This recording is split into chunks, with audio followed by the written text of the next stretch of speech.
امام جعفر صادق علیہ الصلوۃ والسلام ارشاد فرماتے ہیں، اللہ صلی اللہ علیہ،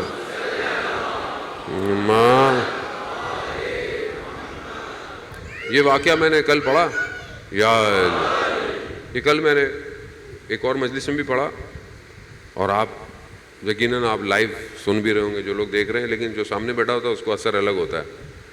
جوان ہے، چھٹے امام کا دور ہے، دوسرے شہر سے آیا مدینہ میں، گھر چاہیے، گھر کرائے پہ چاہیے۔ اس نے پوچھا گھر، تو ایک گھر میں ایک حجرہ، ایک کمرہ مل گیا۔ اس زمانے میں گھر ایسے ہوتے تھے کہ مطلب بڑے بڑے گھر ہوتے تھے، دونوں طرف سے انٹرنس ہوتی تھی۔ یہاں بھی کوئی ایسے پرانے ہوں گے کہ اس گلی سے بھی جاؤ، اس گلی سے بھی جاؤ، گھر ایسے ہوتے ہیں۔ تو اس طرح بنے ہوتے تھے کہ لوگ ادھر سے آتے تھے، ادھر سے لے آتے تھے، دونوں طرف۔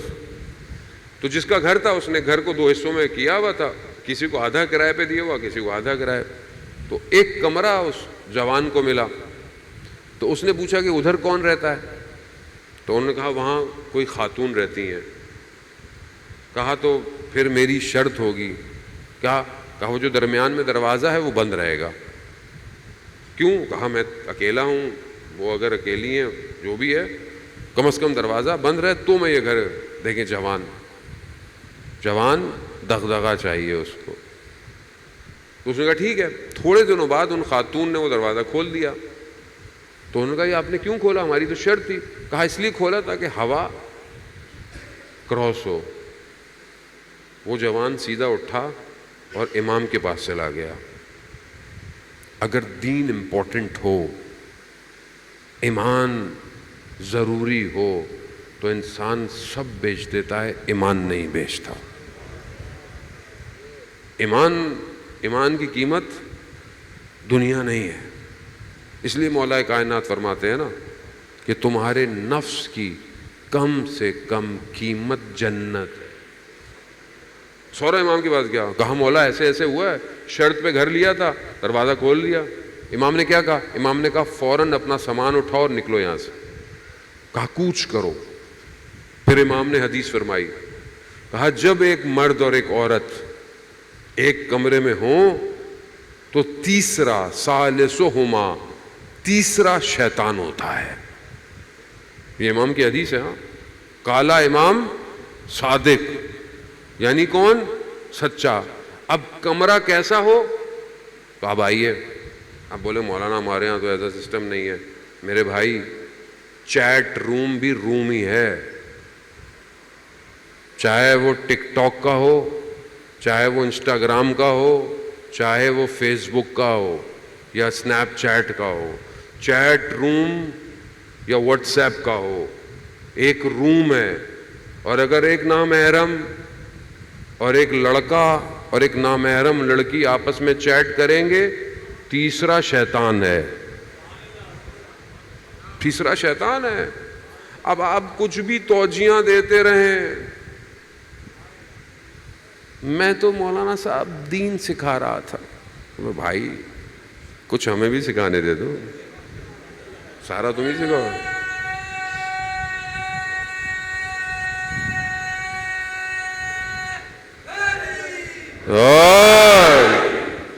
شیطان ہے۔ ہاں، اور میرے پاس کہانیاں بہت ہیں، اصل سٹوریاں ہیں میرے پاس، دونوں روتے ہوئے آتے ہیں۔ ہاں، گھر آئے برباد ہو گئے، لٹ گئے۔ یہ تو شکر ہے کہ خدا کسی کو بھی موقع، اب ہم بھی ظاہر ہے ہم کوئی وہ تھوڑی ہیں کوئی، تو اللہ نے ہمیں نوکری دی ہوئی ایسی۔ عزیزان محترم، مائیں باپ داستانیں لے کے آتے، مولانا آپ سمجھائیں، بچوں کو سمجھائیں۔ بچے نہیں سمجھ رہے اس باتوں کو، سمجھ رہے ہیں کہ شاید وہ کوئی غلط کام نہیں کر رہے، جبکہ آہستہ آہستہ گھر برباد ہو جاتے ہیں۔ تیسرا شیطان ہے۔ تو آپ اگر اپنے آپ کو نہیں بچائیں گے تو آپ کیسے اپنے وقت کے امام کے کام آئیں گے؟ خدا نہ خواستہ، میں آپ کو نہیں کہہ، میں اپنے آپ کو کہہ سکتا ہوں، ظاہر ہے میں خدا نہ خواستہ کسی پہ تو کچھ بھی نہیں، انسان اپنے آپ کو تو کہہ سکتا ہے۔ اگر میں کسی غلط کام میں، کسی بھی غلط کام میں نعوذ باللہ ملوث ہوں، کوئی بھی، اور امام کی نگاہ اس وقت میری طرف پڑے اور وہی ایک چانس ہو کہ جس میں امام میرا انتخاب کر رہے ہوں. مجھے تو نہیں پتا نا کب میرا انتخاب کیا جائے گا.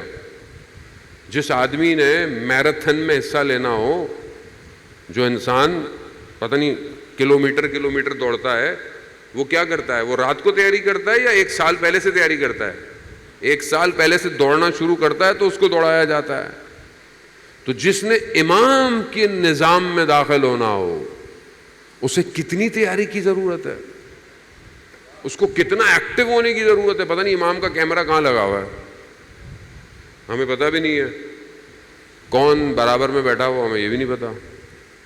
امام عزیزان محترم, تو سسٹم تو کیسے بتائیں اپنے آپ کو. قرآن میں جوان ہیں, آپ سب میرے بھائیوں کی طرح, قرآن کو اپنی زندگی میں لے. قرآن امام ہے, امام.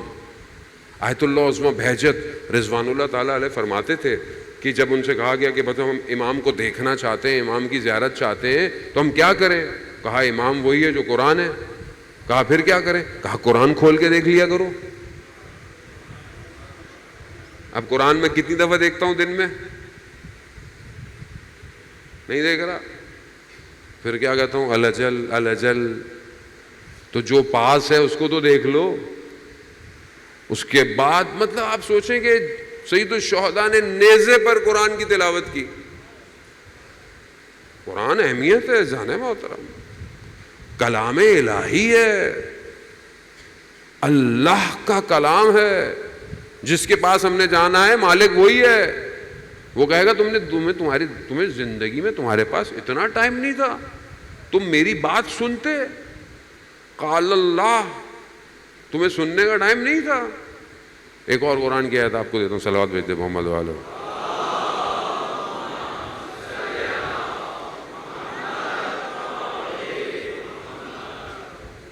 سورہ حشر کی آیت نمبر 21 ہے.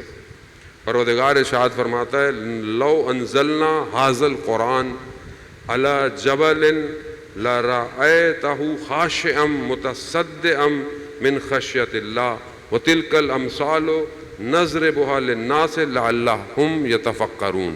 پروردگار ارشاد فرما رہا ہے کہ ہم اگر اس قرآن کو لو انزلنا, اگر ہم اس قرآن کو نازل کرتے, کس کے اوپر؟ پہاڑ کے اوپر. کس کے اوپر؟ جبل, پہاڑ کو کہتے ہیں. میں جبل پہ اگر ہم اس قرآن کو نازل کرتے تو تم دیکھتے کہ اللہ کے خوف سے یہ پہاڑ لرزنے اور کانپنے لگتا. خدا قرآن میں کہہ رہا ہے جانے محترم, خدا ہے. خدا خطابت کے جملے نہیں ہیں, خود فرما رہا ہے اگر ہم اس قرآن کو پہاڑ پہ نازل کرتے تو تم دیکھتے کہ یہ خشیت الہی سے, خوف الہی سے یہ پہاڑ لرزنے لگے گا, کانپنے لگے گا. پھر کیوں ارشاد فرماتے ہیں کہ ہم یہ جو مثالیں تمہیں دیتے ہیں یہ اس لیے ہیں تاکہ تم فکر کر سکو, تفکر کر سکو کہ قرآن کیا ہے. قرآن ایک اور آیت میں پروردگار نے کہا نا, ہم نے اس امانت کو زمین کو دیا, آسمان کو دیا, سب کو دیا, مگر کسی نے قبول نہیں کیا. کس نے قبول کیا؟ قلب پیمبر نے. اللہم صلی علی محمد.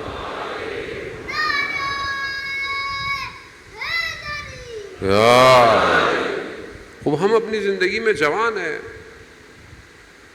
نہج البلاغہ میں 190 191 ڈپینڈ کرتا ہے پرنٹ کون سا ہے. خطبہ نمبر 190 یا 191. خطبہ کون سا ہے؟ مشہور خطبہ ہے, بہت مشہور ہے. اتنا مشہور ہے کہ ہمیں سب کو خطبے کا نام آتا ہے, لیکن خطبہ آپ نے پڑھا ہوگا سب. میں ان کو کہہ رہا ہوں جو لوگ آن لائن دیکھ رہے ہیں, آپ کو نہیں کہہ سکتا. خطبہ متقین, یعنی متقین کی صفات اس میں پائی جاتی ہیں. اس کا ایک حصہ قرآن کے بارے میں, جو اس کا ایک حصہ ہے. امام متقین کی صفات بیان کر رہے ہیں. امام کون ہے؟ امام المتقین. متقین کون ہے؟ کون ہے متقین؟ کون بتائے گا؟ امام بتائیں گے. جو متقین کا امام ہے وہی متقین بتائے گا. اب متقین کی صفات کہاں ہیں؟ خطبہ متقین میں. اور خطبہ متقین مومنوں نے زندگی میں کتنی دفعہ پڑھا؟ نہج البلاغہ کتنی دفعہ کھولا,